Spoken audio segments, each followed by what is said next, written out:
Oh, fellow conspiracy realists, let's have a big round of applause for the mainstream media. Woo! Oh my God. Or the CIA. Huh? What's the difference? Well, there's a big difference. One of those is an intelligence agency. Okay, yes. The other one reduces our intelligence little by little every time we turn it on. Sorry, not really journalists. Kind of, though. Who knew that journalism would become an endangered species in the United States, other than pretty much every student of history? So back in 2020, we were looking into something that fascinated us. We had heard whispers in the wind. We had heard elusive statements about how the United States is totally fine with marketing propaganda for foreign audiences, but had a deal for a long time that doesn't exist anymore about how it could not advertise propaganda to a domestic population, and about how they were super into, this thing we called, and I'm using the past tense, freedom of the press. Yeah. It should be a separate thing, maybe almost a fourth branch of the government of some kind of way. Shout out technique. Yeah. Immortal technique. Yes. We're talking about. Yeah. Yeah. These long-standing laws were eroding over time in a very quiet way. And in this episode, your news agency, or the CIA, the story of Operation Mockingbird, we discover, to our horror, just how much of an influence U.S. intelligence agencies can have over the news you read every day. And, Matt, I'd be really interested to revisit this with the acceleration of social media, right? Which is now, for a lot of people, it's a primary source of news. So how are our friends at the company? I haven't asked them, but how are our friends at the company touching TikTok, right? Other agencies touching TikTok and Facebook and all the hits. I don't know. Now, correct me if I'm wrong here, Ben, but what we're about to get into is when individuals allegedly infiltrated news operations, right? Mm-hmm. Yeah. Which, if anything, just made it at this point, it just feels like they were taking extra steps, right? Because nowadays you just step in and say, don't print this or print it this way. But yeah, Operation Mockingbird. From UFOs to psychic powers and government conspiracies, history is riddled with unexplained events. You can turn back now or learn the stuff they don't want you to know. A production of iHeartRadio.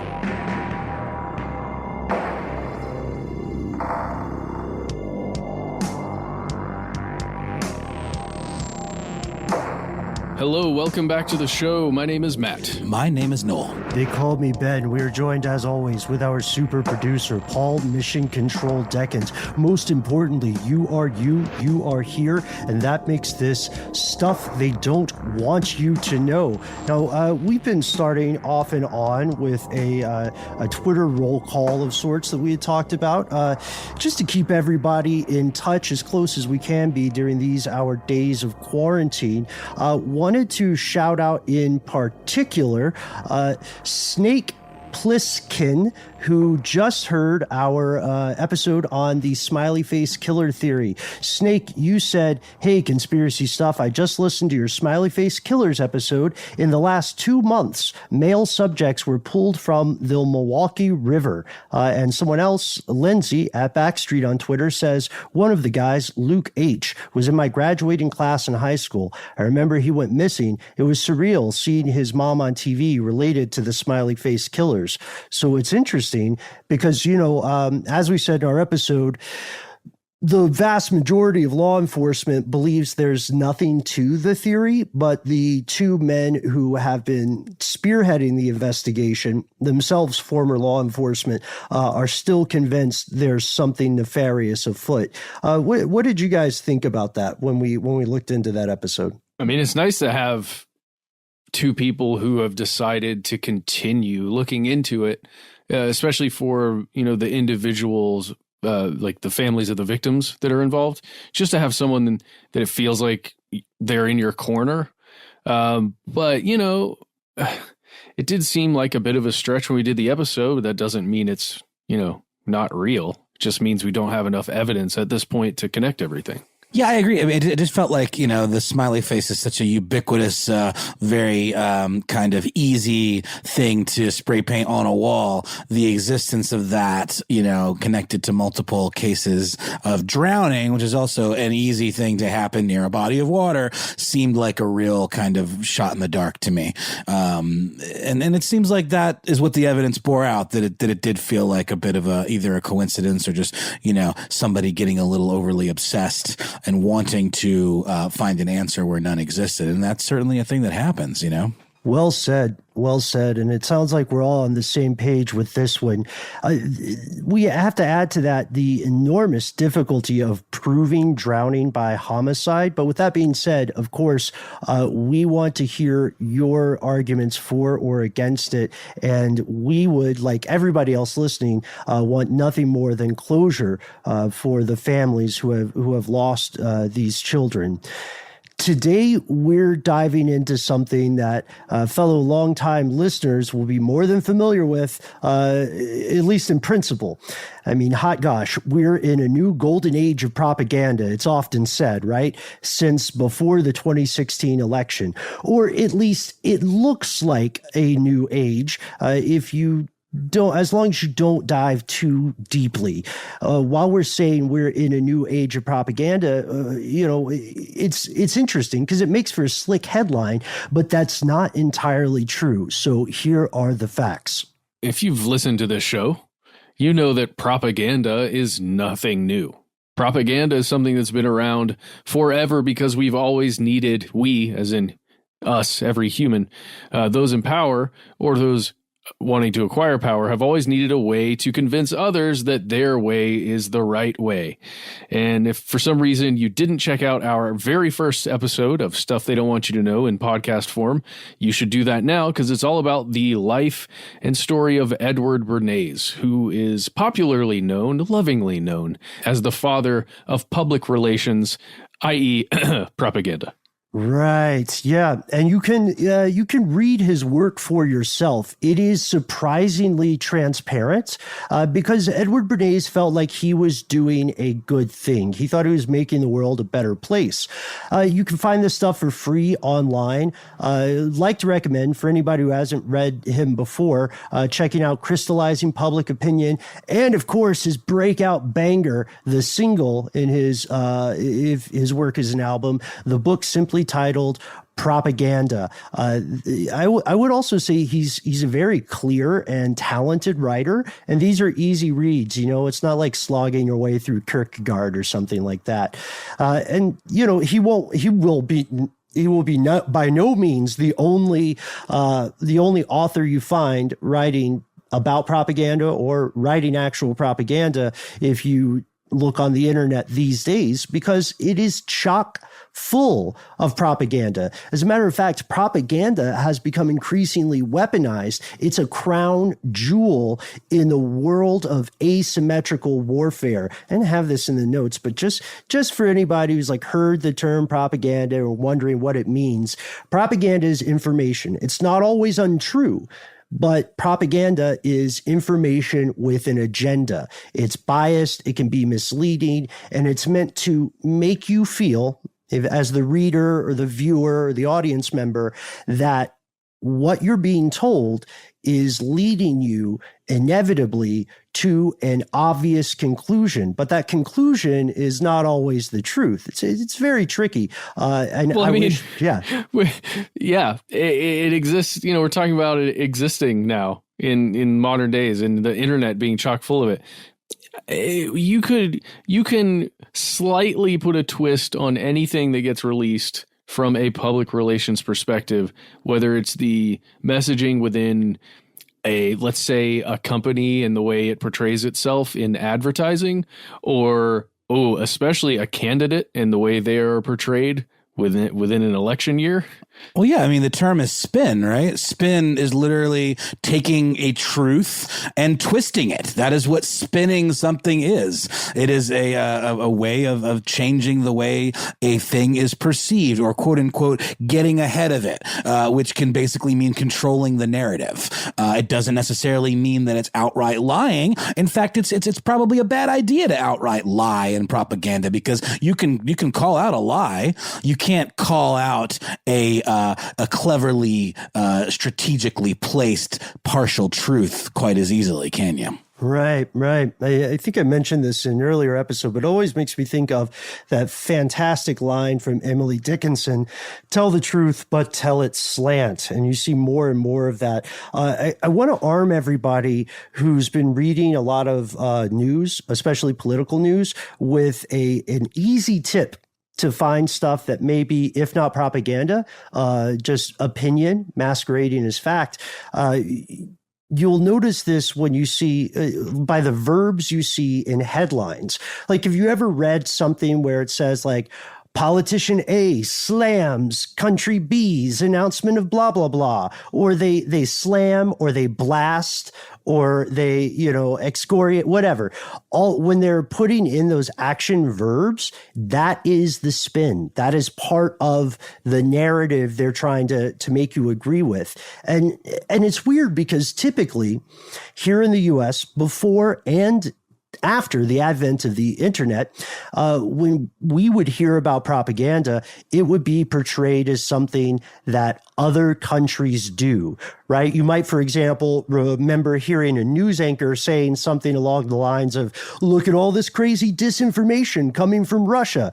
RT, used to be known as the Russian Times, or Russia Times, has a brand new crazy conspiracy theory. And they might reference Russia's state level propaganda on everything from quote unquote globalists to 5G and more. And you might also, if you're a fan of The Daily Show or a fan of excellent work like Last Week Tonight, recall the weird over the top videos that countries like North Korea or Turkmenistan release. Have you guys ever seen those? Oh, yes. I recall this very vividly, calling out the United States for its use of propaganda. But in a propaganda format. It was fascinating, and it was highly effective, because I remember watching it and myself personally feeling moved in that I believed it to an extent, if that makes sense. I believed that there was a U.S. campaign to wage propaganda against North Korea when I was watching their tape in particular, and the problem is, it was happening. It kind of is happening at all times, but from all sides. As we said, this is the standard fodder for asymmetrical means of warfare. Right. Why buy a super carrier when you can get the domestic population to turn against its masters? We often see propaganda presented as a tool in the dictator toolkit. You can use it to gaslight and suppress local populations, and you can also use it to discredit any domestic opposition. But if you think the U.S. is somehow above this practice, if you think the U.S. is somehow immune to this practice, you could not be any more wrong, sadly. What are we talking about? We'll tell you after a word from our sponsor.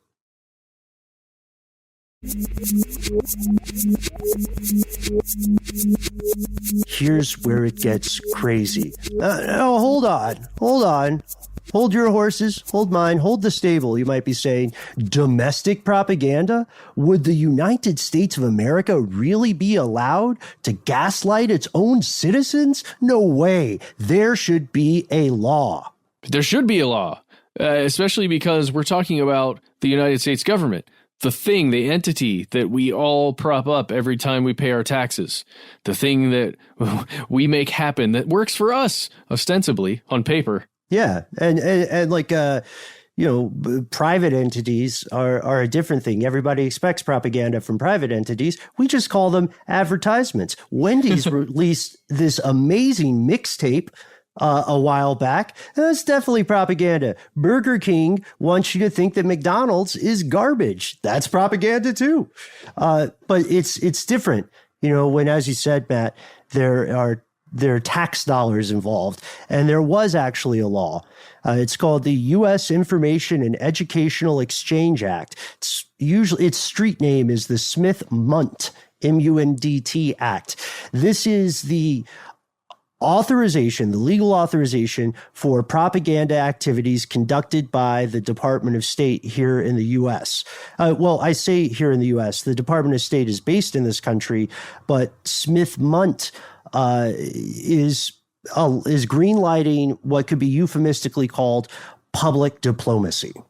I want to walk this back ever so slightly. When you say public, so this is governing public discourse in some way, or is it trying to keep people honest? What's the purpose? I don't quite understand. If it is meant for that, it doesn't seem to be doing a very good job. Right. So think of things. If you can listen to this. You can listen to this now in the U.S., but for a long time, there were things like VOA, Voice of America. This is state-sponsored U.S. content that's specifically marketed to foreign audiences. Think of the Horn of Africa, think of East or Southeast Asia, and it's meant to kind of push Uncle Sam's narrative to these foreign audiences, and the act itself says or said that this kind of stuff that we're piping out to residents of other countries cannot be piped in here. So that's why you can't turn on 90.1 or whatever your local NPR station is and hear them talking about how dangerous the government actions of Myanmar or Pakistan are. I see. Okay. So it's essentially giving permission for this kind of quote unquote, we'd never call it propaganda. The propaganda is not even in the thing. That's sort of a dirty word, but it's essentially allowing that legally within the framework of our government to happen when it comes to outside countries. But it's something that we would never do to our own people knowingly or in terms of demonizing other countries. Yeah, nail on the head. In short, the United States always knew that domestic propaganda could have a deleterious or damaging effect on the population. We moved to protect ourselves from ourselves, and this comes into play after all the propaganda of World War I and things like that, when people are scrambling for their ration cards and so on. The reasoning here was pretty patriotic, in fact. There's one Senator, Edward Zirinsky, who explained it, I think, pretty succinctly when he was working with Senator J. William Fulbright to try to push this act through Congress. And the purpose would be to distinguish what the U.S. is doing from the way the Soviets were conducting their propaganda. Zirinsky said, quote, from the Soviet Union, where domestic propaganda is a principal government activity, attempting to kind of demonize that. So Zirinsky and Senator J. William Fulbright sold their amendments on this idea of sensible rhetoric, which I've been trying to get at. American taxpayers shouldn't be funding propaganda for American audiences. And that makes sense to me. But we should be funding propaganda, to all the other countries that are our enemies or our potential rivals. Sure. Mm-hmm. Yeah. We shouldn't be lied to as the American public. And you know what? We also shouldn't be paying people for the privilege of being lied to. That makes sense to me. It sounds like that's something all of us are on board with. And here's the news. It's quiet news, so don't feel bad if you missed it. This rule, this sort of differentiation between us and the quote unquote bad guys, all ended in 2013, 7 years ago, almost exactly 7 years. There was a reform that was passed in January of 2013. It went into effect in July of 2013. It had relatively little media coverage, and it changed the rule. So ever since 2013, the U.S. government has been allowed to market propaganda directly to the residents of the United States. And this sounds maybe arguably like a small difference. Like, does it really matter? It does, especially when you consider how much programming that opened the door for. It's huge. Yeah, there's a ton of stuff produced prior to that you would never get inside the United States. Stuff like it's stuff that's made by the Broadcasting Board of Governors. So Voice of America, that we already mentioned, Radio Free Europe, Radio Liberty, the Middle East Broadcasting, all of those networks, they can only be viewed or listened to in broadcast quality, like the full quality that you're meant to listen to. Let's say like if you're in your car listening to the radio or something, if you're in a foreign country, if you're in a different place other than the United States or a territory, those are the only places you could listen to that stuff. But not anymore. And that content is viewed in more than 100 countries in 61 languages. And within that programming, you're going to hear about human rights abuses in Iran, issues in Tibet, like self-immolation of, certain believers there or protesters there, human trafficking all across the Asian continent, and all kinds of on-the-ground reporting in war-torn areas, in places like Egypt, also in places like Iraq. That's where you're going to find all of that kind of stuff. But, to be fair, I mean, we have to know that there's definitely a reason for this. There's some valid arguments for this. The VOA's charter makes this pretty boldly stated. They emphasize accuracy. Quote, "Our journalists provide what many people cannot get locally: uncensored news, responsible discussion, and open debate." Ooh, Ben. Yeah. How do you like that language, Ben? That's what they said. That's their charter. I think it's a good point though, because because it is what could be described maybe somewhat glibly as a pickle. There's an anonymous source, or several anonymous sources from the U.S. government, who say that Voice of America, warts and all, does serve a good purpose. They call it counter-programming, counter-propagandistic programming for people in incredibly unstable areas that have little media access. So take Somalia, for example. Somalia is a failed state. It's very difficult to live there. And according to at least one source, again, who wished to remain anonymous, they say Somalis have 3 options for news: word of mouth, Al-Shabaab, or Voice of America, Somalia. So their argument is this propaganda has to exist because it is providing, like you said in that mission statement, Noel, it's providing quote unquote uncensored news. Okay, look. Clearly, uncensored news and responsible discussion. Responsible discussion sounds like it could also be censorship. That could be like someone's safe word for censorship, honestly. But that also dodges the real question. Okay, yeah, all right, granted, this is important for areas of the world that would not otherwise have any kind of international news or any kind of larger context, but that fails to answer the question about why we would pipe this kind of stuff, which can sometimes be Orwellian, into the ears of people who live in this country. The argument is that if we do that, by doing that since 2013, this programming has been able to reach large expatriate communities. Like to go back to the Somali example, a big part of the Somalian diaspora is composed of people who live in St. Paul, Minnesota. So they're saying, look, this is propaganda, but it's accurate and it lets us reach people, who need to be reached here in the country. So overall, they're saying we're doing a good thing. Do you believe them? We'll see.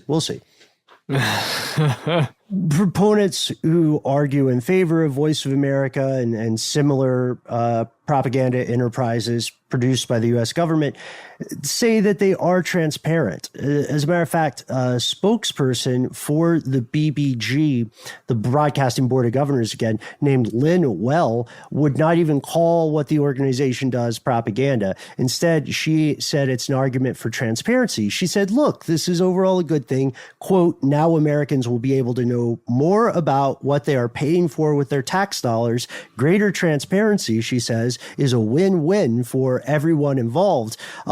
She doesn't mention this in her statements, but it is important to note, lest we look askance at the U.S. for marketing propaganda to U.S. citizens, we have to remember a ton of other foreign countries are already marketing propaganda here, arguably a little more successfully in some cases. Yeah. And, before you say, hey, yeah, BBC News in the United States, that's obviously propaganda. Hey, come on. We don't know. Maybe it is. But it's certainly something that comes on my radio when I listen to NPR in the morning. Well, that's the thing, though. It's all about what your opinion of propaganda is and what's the rubric, I don't know that there is one exactly, because so much of it you can't prove is a lie or is true. Well, if there's the slant that Ben kind of mentioned at the top of this here, that's where you end up kind of seeing the cracks, seeing where it actually is propaganda of some sort, because there are reoccurring themes. Let's take a quick case in point here and jump to Kansas City, Missouri. Missouri. Missouri? Let's call it Missouri. Well, there was a New York Times article that came out in February of this year that's written by Neil McFarquhar, and he is talking about a radio station that is broadcasting there in Kansas City. It's called Radio Sputnik. And according to Neil and the New York Times, it is a propaganda arm of the Russian government. And it started broadcasting on 3 radio stations in that area during the prime drive time. So radio, if you're in your car commuting, you're going to hear this if you are on that channel. And it's a little strange. Let me just read this quote. In the United States, talk radio on this channel, Sputnik, covers the political spectrum from right to left. So again, you're getting what may feel like balanced news, like you're getting just a regular old station. But there is a constant backbeat, according to this article, that America is damaged goods, that there's something wrong with America. Things aren't going right. There are problems, major issues, and here are all of the issues with America. And it's interesting just to know that this is happening in the United States with what is believed, like we said, to be Russian propaganda. We want to emphasize this is legal. You can learn a lot about the story, and you have to remember there's a human element. So this Radio Sputnik exists in the U.S. primarily because of a radio station owner named Pete Chartel. He was laying, 2 years ago, 2018 or so, he had to lay off his entire staff. And he was having a fire sale on ad spots. He hadn't paid himself in months and months. It looked like his operation was going to close. But Radio Sputnik was paying $30,000 a month to broadcast its programming in D.C. And that's what led him to this. He's not like a Russian sleeper agent a la the Americans. That we know of. That we know of. Right. He's a guy who's trying to keep the lights on. It's an understandable thing. And this is just one specific example. This could be also, it's been called public diplomacy. It could also be called soft diplomacy. You can win hearts and minds without ever putting your hand on a gun or, God forbid, a nuclear weapon. But we wanted to bring to your attention today something else. That's the lay of the land now, right? Whatever law protected you, quote unquote, from domestic propaganda is no longer in effect. It hasn't been for almost 7 years. So please think critically about all the stuff you've run into since 2013. It also turns out that there's much more to this story. The U.S. has been flouting its own laws for even longer. We're going to take a pause for a word from our sponsor that, as far as we know, is not U.S. propaganda, and we'll get back to you after the break.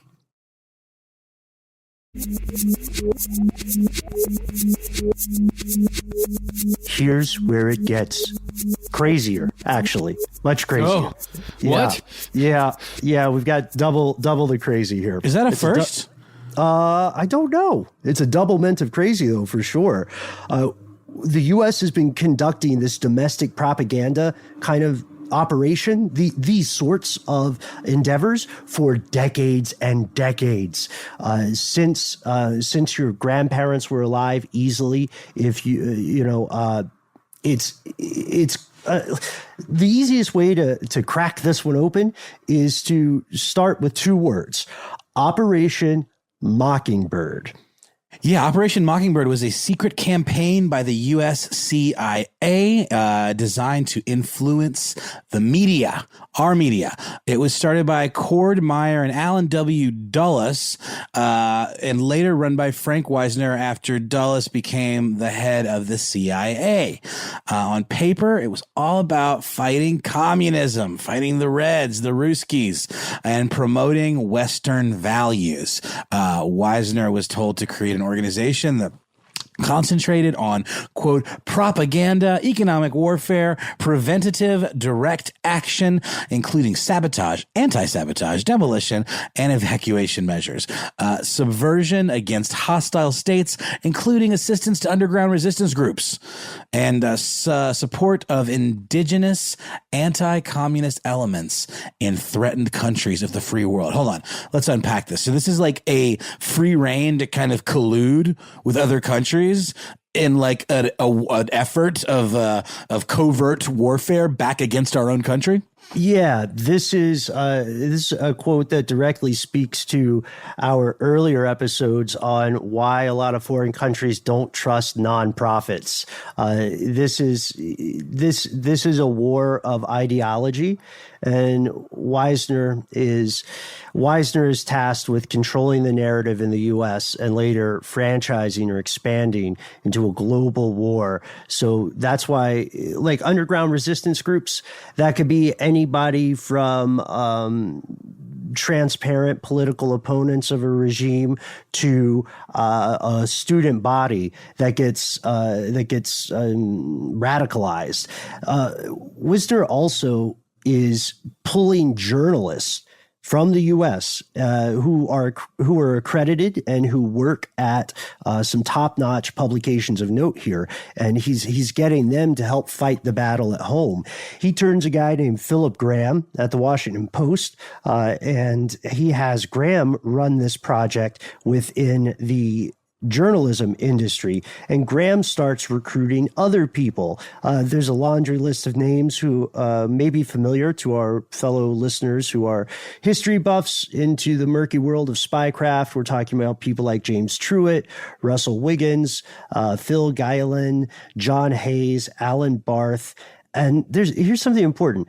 Technically, when you read about this in official sources, declassified documents and so on, you'll hear the program rarely ever mentioned in actual documents. We have one mention that we'll cite later, but then you'll also hear it still described as a, quote, alleged operation. But what did it do? So we've got that, like you said, Noel, we've got a lot to unpack in Wisner's sort of mandate, but how did that translate to actual things they did with journalists here? Well, ultimately, this thing that we're calling Operation Mockingbird, it was an influence campaign, a way to influence all the media, different media, print media, television. It was to incentivize or threaten, so carrot or stick, journalists to really put out the stories that the people running this operation wanted to actually be out there, to be talked about around the water cooler, to be things that would generally be in the zeitgeist. And this is really important, when a big news story would come out, the operatives that were working, led by Philip Graham there, would be able to spin the news and those big stories as they come out. We can put a little something on it before we, send it out into the world that's going to change the way people are going to view this particular story. Or, and this is probably the worst part, to hide news stories from the public, just to keep things that they've found unfavorable out of our ears and eyes. Yeah, that's the thing, a method called catch and kill, where you basically like intercept the story and in some way or another influence it to not ever see the light of day, whether it's through intimidation tactics or bribery or any number of ways. Yeah, it's kind of similar to the tactic or the phenomenon known as the Overton window, which is sort of influencing the bounds of what can be talked about, what is considered credible or legitimate or valid conversation. Good examples of this would be the suppression of Agent Orange reporting for a while. Another I don't know if this is a solid example, but a good question to ask is why isn't there more reporting about the health effects of depleted uranium, which has been used in firearm rounds? There should be more, but for a long time there wasn't. The organizations that the CIA contacted, organizations and individuals, they wanted to present, as you said, Matt, the CIA's view. The CIA also funded student and cultural organizations and used magazines as fronts, not necessarily specialized trade magazines all the time, more the kind of stuff you would see in a waiting room at your local doctor's or dentist's office.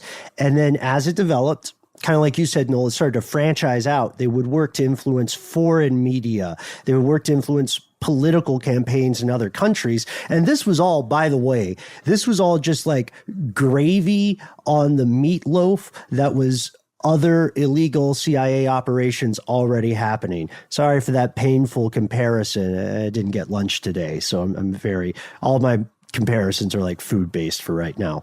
But we know that Wisner was a huge success. There's an author named Deborah Davis. She wrote a book called Catherine the Great. And when she's talking about Wisner, she says by the early 1950s, Wisner owned respective members of the New York Times, Newsweek, CBS, and other communications vehicles. And they were getting big name journalists, like too many to name, but we've got an example of like at least one or two. We sure do. One of the most important journalists under the control of Operation Mockingbird was Joseph Alsop, who wrote articles for over 300 different newspapers, and he was far from the only player. The Mockingbird project of influence, the sphere of influence that Wisner held, included journalists from the New York Herald Tribune, Time Magazine, Miami News, the Washington Star, Newsweek, the Chattanooga Times. I mean, papers large and small.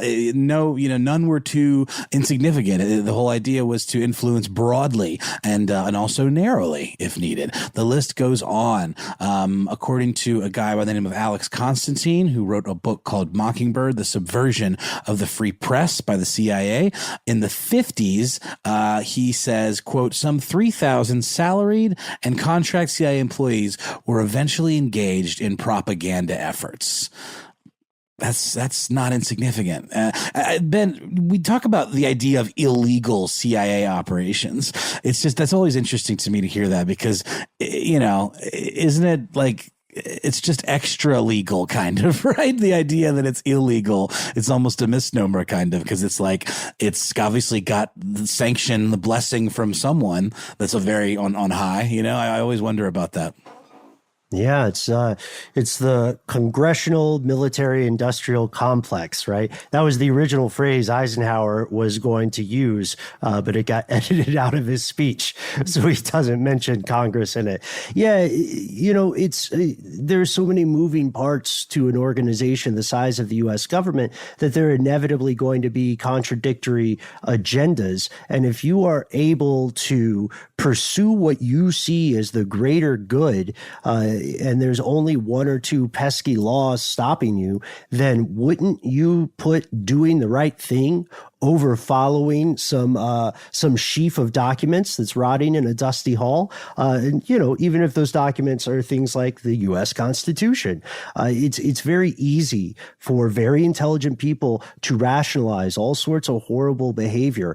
And this goes into Yeah, this goes into the subversion of the free press. That's exactly what happened. Matt, I appreciate that you pointed out one of the most dangerous capabilities of Operation Mockingbird was to, again, I'm like legally required to say allegedly, so was to allegedly keep stories out of the news, to, as you said, Noel, catch and to kill. Wisner was able to stop newspapers from reporting the overthrow of the government of Iran, at least for a while, to prevent them from reporting on the coup in Guatemala, which we should also mention Edward Bernays was instrumental in drumming up at least ideological support for. This is where Eisenhower himself kind of shows up. Henry Luce is the owner at the time of a large media empire, and the rules were a little bit different for him because he was a tycoon. You know, he was a mogul. He wasn't just a hardworking, intrepid journalist. He became key in Operation Mockingbird, and because of his personal wealth and power, he was able to push his own agenda. He really wanted a more right-wing presidential administration. And he did this because he thought it was the best way to fight communism. So he was one of those guys who was always at the time saying, well, you know, the Democrats are very, very soft on communism, and this nation is going to fall if we let these Reds get in and launch their fifth column or whatever. So he used his magazines in concert, kind of, with Operation Mockingbird to help get Dwight D. Eisenhower elected president. And then in 1953, the web expands because Eisenhower appointed a family member of Henry Luce's to become ambassador to Italy. This was the first American woman ambassador to a major country. So on the offset, that seems like a very, very good thing. It's more representation in politics, right? But they got there because in a dirty way. They took a dirty path to get there. And then other members, to your point about, or that point about contradicting agendas, other powerful people in the government, other members of other institutions started to become wary of the CIA's power, even envious of it. Yes. This is where we're going to talk about kind of the fall of this operation, why it wasn't successful, and why it allegedly doesn't continue right now. Haha. Yeah, it's because our boy J. Edgar Hoover was not happy with how powerful the CIA had grown. He referred to Wisner's network as Wisner's gang of weirdos. And then he actually started looking for dirt on the members of Wisner's gang of weirdos, looking into their past. And it didn't take him long to figure out that some of them had been active, surprise, surprise, in, oh heavens to Betsy, left-wing politics back in the 1930s. Which is at that time was essentially tantamount to being a commie, right? Yeah, and Joseph McCarthy, who we'll dive into in a future episode on the House Un-American Activities Committee. Joseph McCarthy also started trying to target members of the CIA and say that they were security risk or they were compromised. He claimed the CIA was a, quote, sinkhole of communists. And he said, I'm going to root out 100 of them. One of his first targets was Cord Meyer, who at that time was still allegedly working for Operation Mockingbird. But to put it bluntly, McCarthy had no idea who he was messing with. Wisner unleashed Mockingbird on McCarthy. Several members of the media that were also working on this operation, Drew Pearson, Ed Murrow, Walter Lippmann, and more, they went into attack mode. They're part of the reason that McCarthy got such damaging press coverage. Again, we're not here to defend McCarthy, and he clearly became a flim-flam man who was out of his depth, but the way we got there was dirty, and it was orchestrated in part by the CIA. There aren't a lot of good guys here if you delve into the story. And the U.S. government was then attacking its own people and attacking its own, technically its own agenda. Well, it's weird because it feels like the change in public opinion, when you're thinking about McCarthyism, and I know we haven't outlined that to its full extent in this episode, but as Ben said, we will later. But you may think of the public support that McCarthy had for rooting out communists in the way that he was and the administration was at that time. There was such support for it, or there was perceived support for it in a lot of ways. And then to have that perceived support just completely taken away by these very prominent voices within the media industry, you can really see it happening, I guess. And it's not in a way that I would have imagined if I was just reading it in, a history book, the way it has been recorded over all these years. It's just, the winds of change came and now McCarthy was out. But no, there was some assistance there, allegedly. Yep. And this is where we get to a point where we ask ourselves, what happened to Operation Mockingbird? Eventually, all good and evil things must come to an end, right? This operation had so many players, it couldn't be secret forever. It was an open secret in the industry, in the journalism industry. By the late 1960s, it started to lose its cover in the 70s in a big way because of Watergate. So the Watergate scandal exacerbated concern about the power of intelligence agencies. This is early 70s, 1972, 1974.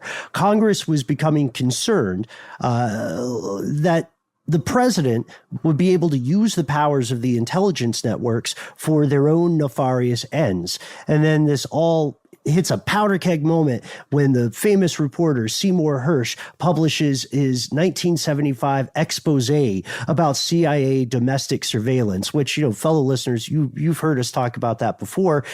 Long story short, this leads Congress to authorize a series of investigations into the CIA from 1975 to 1976. They examine a ton of different operations. They also find CIA ties with journalists as well as private voluntary organizations. But none of these reports, interestingly enough, specifically refer to Operation Mockingbird. All the famous Church Committee report found was that, quote, the CIA currently maintains a network of several hundred foreign individuals around the world who provide intelligence and at times attempt to influence opinion through the use of propaganda.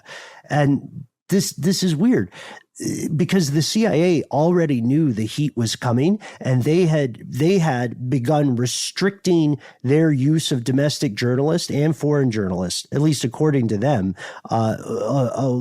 like right as this was all hitting the fan. So in 1973, the former director of the CIA, William Colby, told the Church Committee that he believed, as a general policy, the CIA won't be able to use clandestine operations anymore, won't be able to use staff to perpetrate these kinds of operations on U.S. publications. It's which have a substantial impact, is what he says, quote, or influence on public opinion. So he's essentially shutting this down, right? And just 3 years after that, George H.W. Bush, who was then the CIA director, member of the Bush political dynasty, he'd later go on to be president, he said the following, quote, effective immediately, CIA will not enter into any paid or contractual relationship with any full-time or part-time news correspondent accredited by any new U.S. news service, newspaper, periodical, radio, or television network or station. So there we go. Problem solved, right? 1976 on. We are G to G. That is short for good to go. Or are we? We do have to mention, we teased the one specific mention of Operation Mockingbird in official docs. The family jewels, the infamous family jewels mass declassification of CIA documents says the following in full. Here, it's interesting to see how they characterize Mockingbird. And this comes from, and you can find this right now if you're hanging out, theblackvault.com. And this is a quote from the 6th page that you'll find there. Project Mockingbird, a telephone intercept activity, was conducted between 12th of March 1963 and 15th of June 1963. So a very short time there. And targeted two Washington-based newsmen who at the time had been publishing news articles based on and frequently quoting classified materials of this agency, the CIA, and others, including top secret and special intelligence. And, it sounds like a very tiny operation, right? There are two newsmen who have access to information that they probably shouldn't have, or that, someone is feeding to them, or that, in some way, these guys are getting access to that secret information that they shouldn't have it. So they checked out two guys, they wiretapped them, and they figured out what happened, and then it was over, right? But they stopped, right? I mean, if everything's fine, they're not doing this anymore. They put the brakes on this program, so no worries. Everything's all good, right?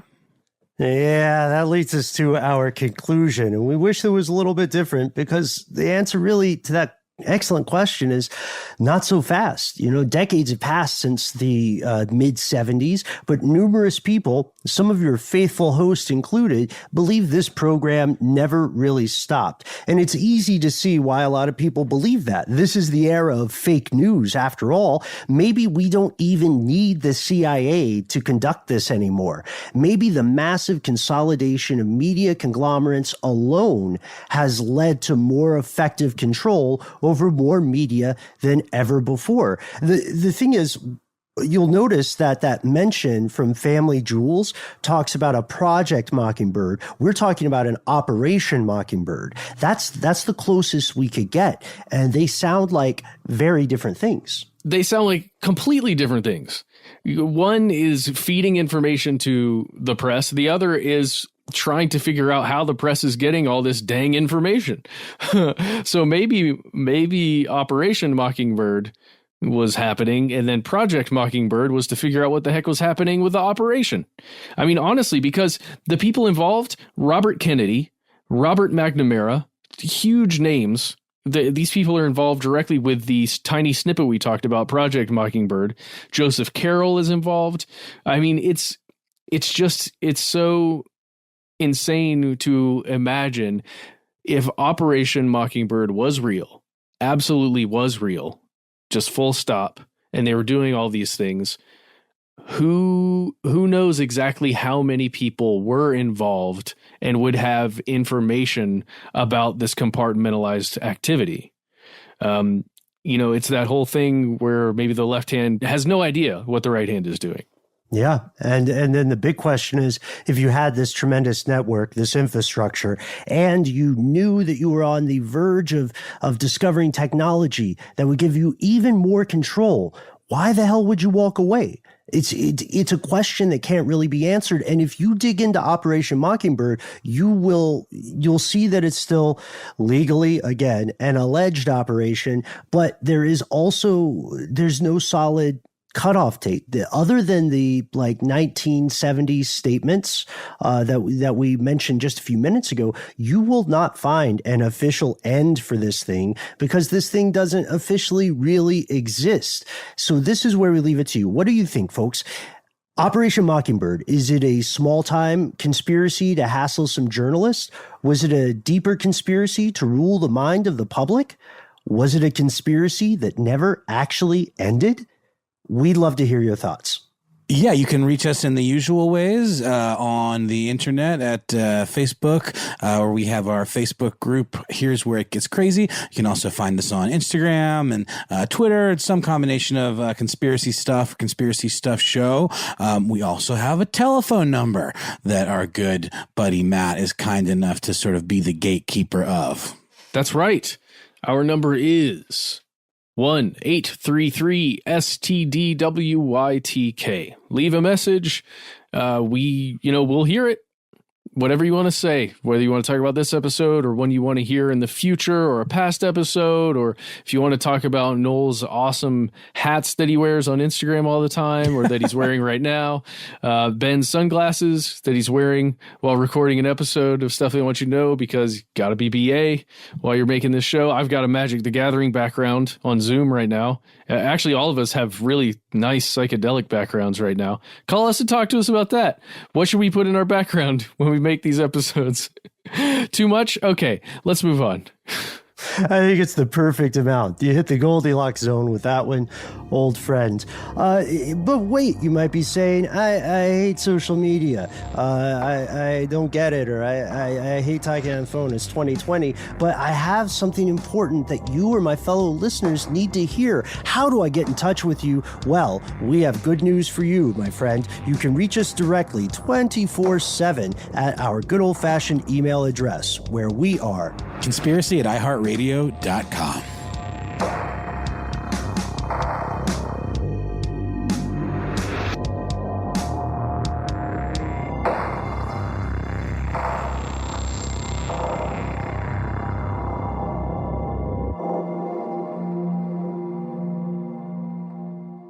Stuff They Don't Want You to Know is a production of iHeartRadio. For more podcasts from iHeartRadio, visit the iHeartRadio app, Apple Podcasts, or wherever you listen to your favorite shows.